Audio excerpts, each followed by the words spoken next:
Brilliance Audio presents The Girl Made of Clay by Nicole Meier. Performed by Terry Schnaubelt and Mark Bramhall. If Sara had known what was waiting to greet her that morning, she would have stayed in bed. At 6:45 a.m., she startled awake. The stillness of her room had been disturbed, though she noticed the alarm had yet to sound. Probably the dog, she told herself as she sat upright and peeled away the covers. Her toes were the first to slip reluctantly from under the warmth as she let them drift just above the braided rug. Reaching for her robe, she glanced across a tangle of sheets. No Charlie. Again.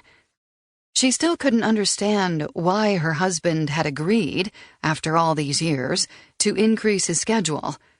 Why now? Perhaps if she really allowed herself to give it serious thought, she'd admit she knew the reason. A dog's yip traveled through the house, commanding her attention. Like it or not, it was officially time to greet the day.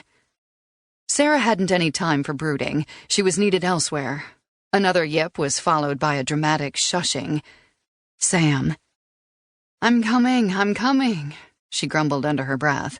Her view of the vacant bed caused her to yank a forceful knot into the sash of her robe. She sighed. Strong coffee was in order. Arriving in the kitchen, she squinted, her eyes adjusting to the light of day. Two expectant faces peered back at her, and Sara's mood lifted. Well, hello there. She smiled wide, doing her best to erase any signs of agitation. How long have you two been up? She glanced from the dog to the boy, who hovered with his pet in the middle of the tiled floor. Sam's deep brown eyes blinked back from under a fringe of long lashes, and Sara's insides melted a little. How she loved those eyes. Acer woke up first, then me, Sam announced matter-of-factly.